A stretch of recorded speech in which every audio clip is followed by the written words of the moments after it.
Lisa, so much for that wonderful introduction.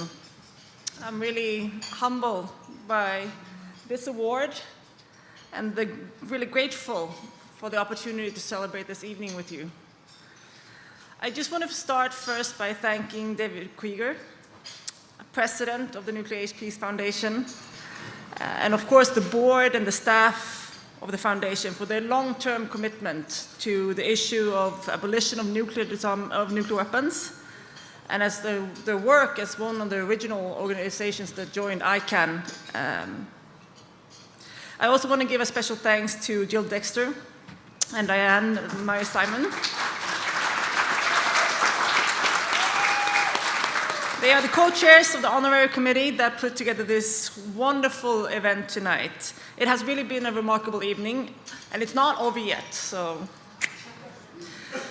And of course, I also would like to take a moment just to recognize Kikuko Otake, survivor of Hiroshima Hibakusha, for really being here. And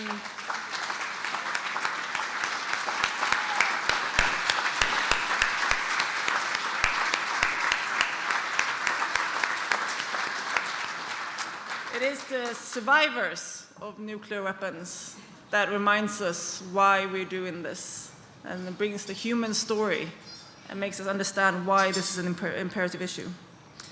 And finally, I also would like to thank Monique Lehman for being here, California State Assembly member.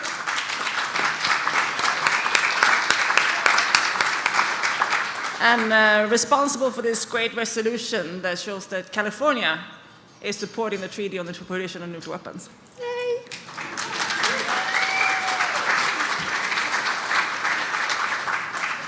So, working in nuclear disarmament for the last few years mean constantly finding yourself in a state of either complete terror or inspiring hope. And in that sense, it's a little bit like being a parent.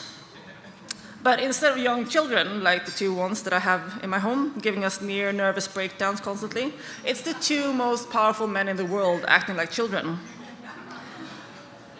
Threats to wipe out an entire nation on Twitter, terror.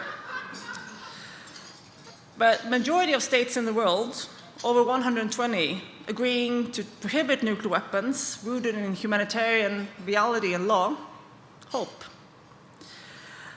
North Korea testing missiles that could reach us in this room, terror. The treaty opening for signature a year ago and already been signed by 69 states, ratified by 19, at a record pace, hope. Over 1 million Americans waking up one morning to a text message saying, ballistic threat inbound to Hawaii, seek immediate shelter. This is not a drill. Absolute sheer terror. And people are beginning to wake up to the reality that we're still living under the threat of these weapons every single day. They are starting to experience the terror of the Cold War. And it's our job to give them hope. Following the end of the Cold War, we were promised a world where reasonably men and democratic states would slowly reduce their nuclear arsenals in an orderly fashion until there were none left. From the Intermediate Range Nuclear Forces Treaty under California's own Ronald Reagan, to START under George Bush, to Comprehensive Test Ban Treaty under Bill Clinton, to the Strategic Offensive Reductions Treaty under George W. Bush, when he said, this treaty liquidates the Cold War legacy of nuclear hostility between our countries. And Obama's soaring Prague speech calling for the end of nuclear weapons era and his support of the latest START treaty. But the weapons weren't liquidated. The threat remains. The Nuclear Test Ban Treaty was never ratified by the CTBT. And just yesterday, Donald Trump confirmed plans of the United States pulling out of the INF Treaty. But, honestly, it would be all too easy to just blame Donald Trump as a rogue. But the truth is that a system that one impulsive or unpredictable person can uproot, it's not an appropriate security system in the first place. maybe the problem is not the man, maybe it is the weapon. Since the end of the Cold War, India, Pakistan, North Korea have become nuclear armed states. You know, we might see Iran join them, and Saudi Arabia has said that if Iran develops nuclear capability, they will too. The old plan has not been working. So what went wrong? Why are all these weapons still here, threatening us all, almost 3 decades on from the fall of the Berlin Wall? It's not the treaties. Each one has value and must be fought for, including the INF right now. But it is a fact that we forgot to actually outright reject nuclear weapons, to ban them. And that is the bad news. Or actually, was. Because thanks to the leadership of the Nuclear Age Peace Foundation, one of the first organizations to join ICAN, we are seeing monumental progress in a time of great danger. Hope and opportunity in this time of terror and fear. The past approach was centered around abstract concepts of security, realism about geopolitics, but they really ignored the reality that keeping these weapons around forever means that they will eventually be used again. They ignored the reality that if you say nuclear weapons are instruments of power and they keep you safe, other nations will want to follow them. Then they ignore the reality that nuclear weapons cause humanitarian catastrophes, violate the laws of war.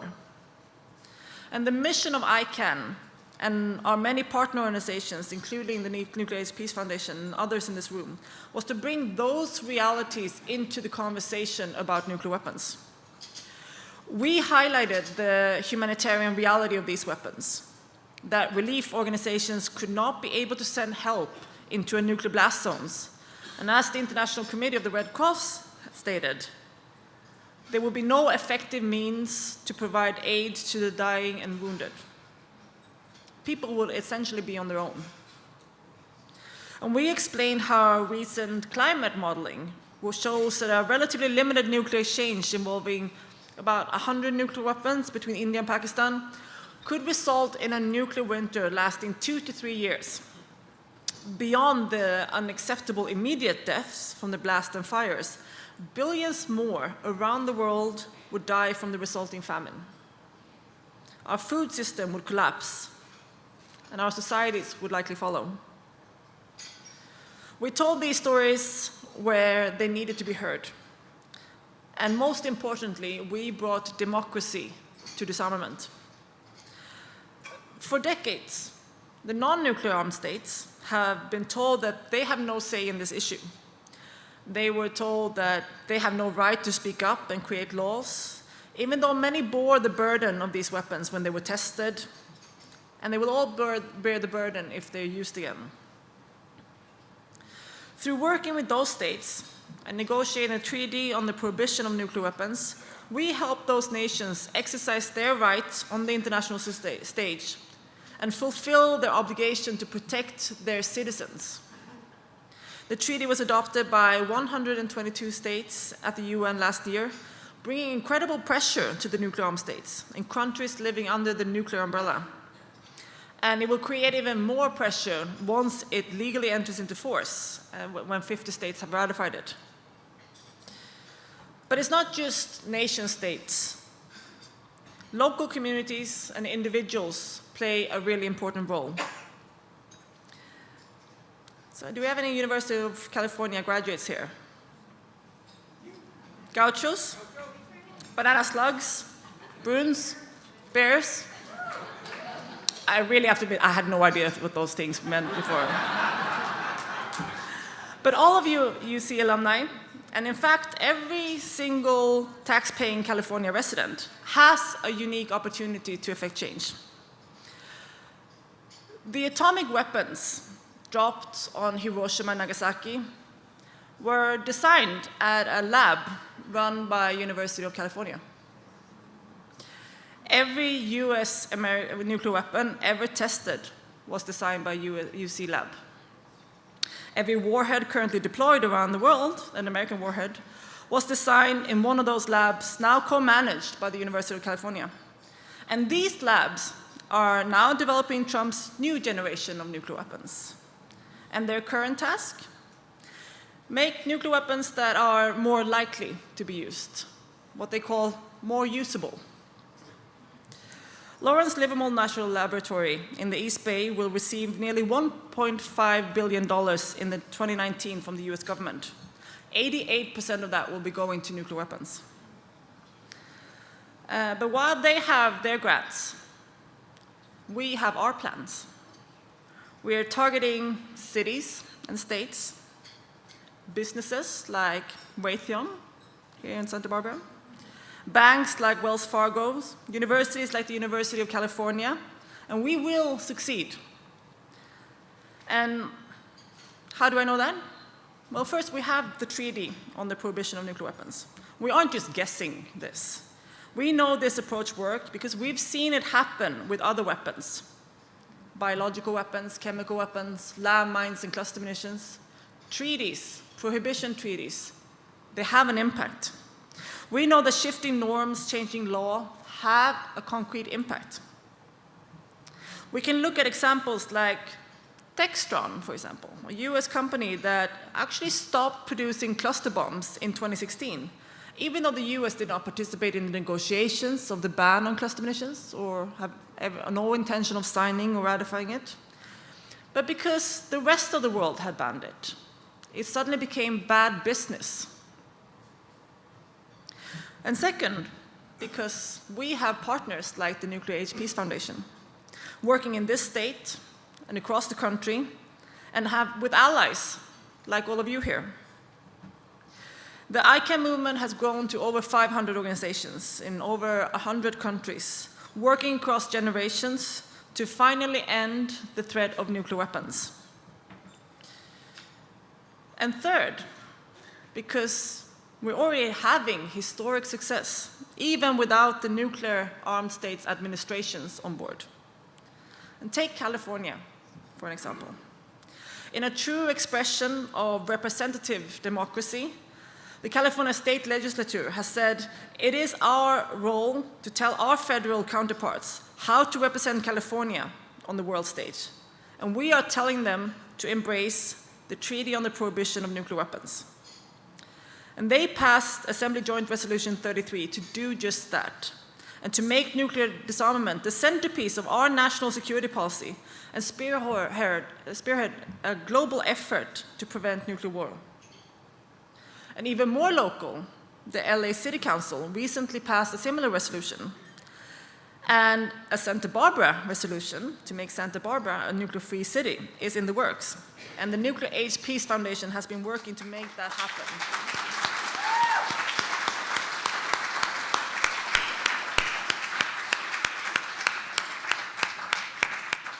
And this state and those cities will join a host of major cities around the world who are speaking up on the rational side of nuclear disarmament through the treaty.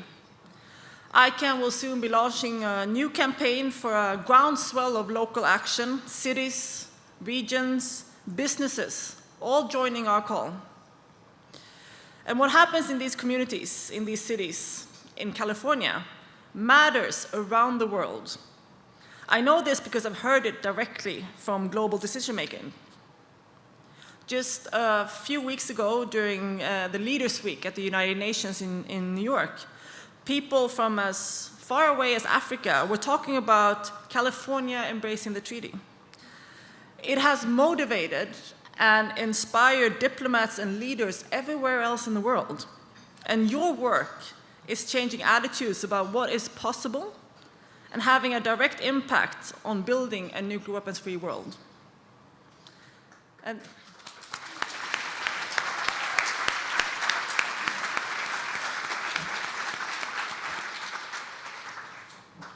And this is really what momentum looks like.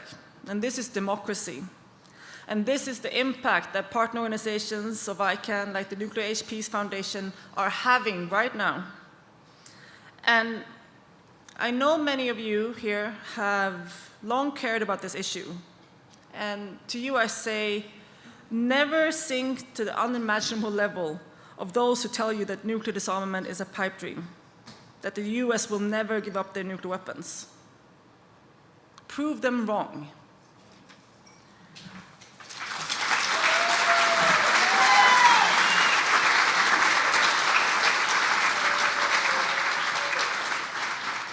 And some of you, many young people and students in the crowd, never knew the duck and cover drills of the Cold War and the constant fear of nuclear attack.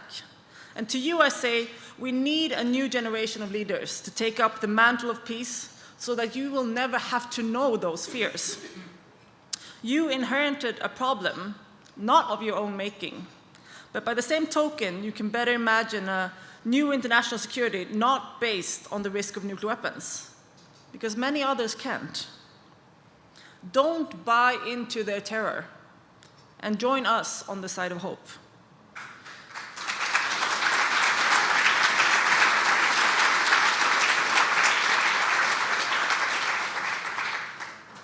And we've had a lot of very powerful opponents in this work. And they told us that we would never be taken seriously. We were.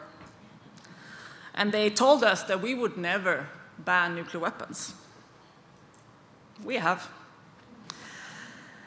And they told us that people would never feel secure without nuclear weapons. But the opposite is true. Now, when they tell you it is not worth trying, that the US will never give up their nuclear weapons, what will you choose? To continue to live in terror, or to join us on the side of hope?